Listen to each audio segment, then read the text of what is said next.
Bien, y tal como anticipamos, Jorge Asís está con nosotros, periodista, reconocido, escritor, autor del blog Jorge Asís Digital. Bienvenido, gracias Jorge por estar con nosotros. Es un gusto para mí estar acá. Bien, por supuesto el país está hablando del tema, de lo ocurrido con José López. ¿Cuál es el primer análisis político sobre todo lo que genera dentro del Frente para la Victoria esta detención? Dentro del Frente para la Victoria creo que es letal, pero también es un golpe bastante fuerte para el peronismo y en general diría hacia la clase política y también una advertencia bastante clara, explícita hacia muchos empresarios, muchos gobernadores y exgobernadores que deben estar lícitamente preocupados. Podemos ir por el análisis político, cultural y también con la información, que es muchas veces lo que vale, ¿no es cierto? Ustedes saben que yo definí a Néstor Kirchner como un líder de culto y un fenómeno delictivo en simultáneo. Y me parece que es un error tomarlo solo como líder de culto y tomarlo solo como fenómeno delictivo.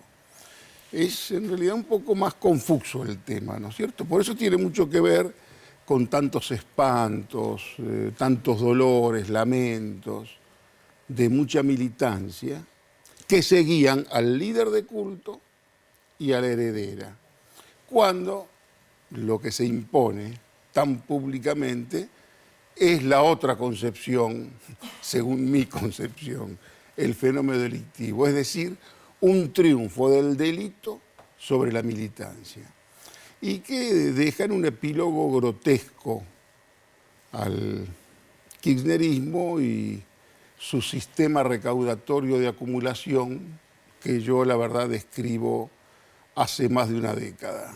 Este episodio que protagonizó López, que es casi cinematográfico, ¿puede implicar el fin del kirchnerismo como fuerza política? De hecho, hubo varios dirigentes del kirchnerismo reconocidos que lo insinuaron, e incluso le están Foster, por ejemplo, Ricardo Foster, un referente de Carta Abierta, el grupo de intelectuales que apoyaba el kirchnerismo, pidió que Cristina y De Vido salgan a dar explicaciones, que salgan a hablar. Sí, en realidad yo creo que es el final del kirchnerismo y como dije también un golpe para el peronismo, porque el kirchnerismo es una versión patológica del peronismo, pero forma parte del peronismo en sí, ¿no es cierto? Y con respecto a los personajes, en realidad, a mi criterio es el primer golpe serio que tiene la doctora. Porque lo anterior, qué sé yo, López, un empresario, Lázaro, otro empresario muy vinculado sobre todo al Furia, a su marido. Se refiere a Cristóbal López, ¿no? A Cristóbal López, sí. Claro, porque hay otro López, tiene razón. Este estaba mucho más cerca de la doctora. ¿Por qué? Porque a veces decir esto significa que algunos pueden pensar que se lo quiere separar a De Vido. En realidad, en el estilo de conducción que tenía Kirchner, tenía a De Vido y a tres que estaban por debajo de De Vido, pero que tal vez estaban para controlarlo a De Vido y que directamente reportaban a Kirchner. Dos están presos, que es Jaime y es este muchacho López. Y otro muy pronto tuvo que dejar su carrera, que fue a partir del tema Antonini Wilson, estoy hablando de Claudio Uberti, que también se jactaba de tener un lazo directo. Hoy, por supuesto, que el objetivo, a mi criterio, más fuerte incluso que el de la propia doctora, es De Vido. Porque en realidad la doctora tiene una gran carga simbólica, fue la presidente, muy odiada por mucha gente que culturalmente no se resigna a admitir que estuvo gobernada por la doctora y durante 2 mandatos y que no toleraba culturalmente las cadenas nacionales y demás. Pero De Vido representa el poder concreto, el poder que verdaderamente inquieta con los trascendidos, si se profundiza esta peste de transparencia, como la llamo yo, esta peste de transparencia selectiva, que yo anuncio desde hace un tiempo, que no pensaba que iba a venir con esta fuerza, pero si se profundiza esta peste, diría que hay mucha gente que va a preocuparse. Ahora, llega con esta fuerza por un caso casual, casi por un accidente que le ocurrió a este hombre allí a la madrugada en General Rodríguez. La justicia, desde hace 10 años, como algunos periodistas lo venían denunciando, tenía estos casos y no avanzó. La justicia también queda en la mira de toda la población. Incluso hoy han pedido juzgar al propio Rafecas por no haber avanzado hasta ahora. Pero bueno, lo decimos nosotros casi con cierta frivolidad categórica.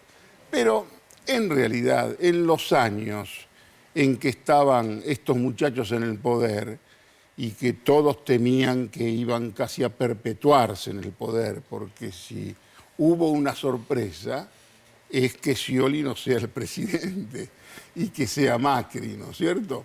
Fue una sorpresa que motivó todos estos cambios y estas cuestiones.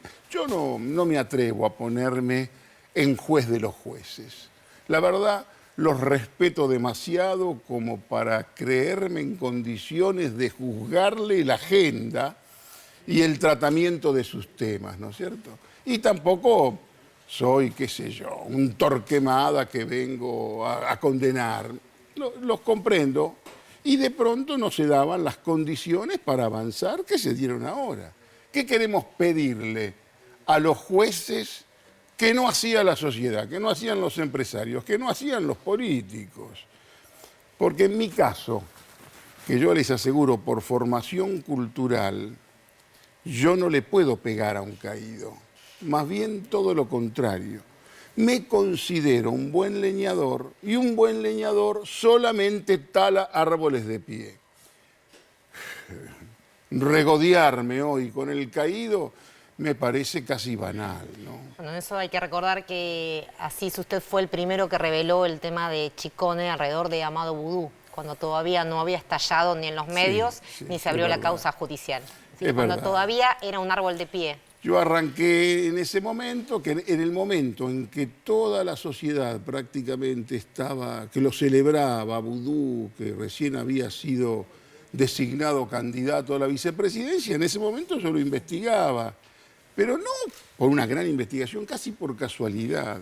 Esa fue una de las notas que menos trabajo me costó, porque casi la hice con el Google, ¿no es cierto? Porque me acuerdo que se hablaba de The Old Fund, busqué The Old Fund y había una sola cita de The Old Fund, que era un registro por 24 horas en la provincia. Busco a Van der Broele y lo único que había era una constancia de monotributo de clase B. Y digo, ¿dónde estamos? Por eso digo que fue bastante fácil. Quizá fue lo otro. Yo en 2005 publiqué los textos de la marroquinería política, que en aquel momento sí parecía un provocador. Porque en aquel momento casi costaba creer que eso existía. Cuando yo escribí Fornox, que era el Fornox, que era la plata enterrada, que dónde estaban, y que era algo que tampoco era una gran novedad para los periodistas, y menos para cualquier habitante de Santa Cruz, y menos para cualquier morador de la confitería El Mónaco, del restaurante del Británico, porque todo se sabía y todo se contaba. Jorge, muchísimas gracias. Muchas gracias por estar acá en la televisión Ha sido pública. un gusto para mí volver después de 14 años, casi emocionante. A la televisión pública, 14 años. Señal que algunas cosas comienzan a cambiar. Muchas gracias, Esperamos Jorge. volver a tenerlo. Gracias.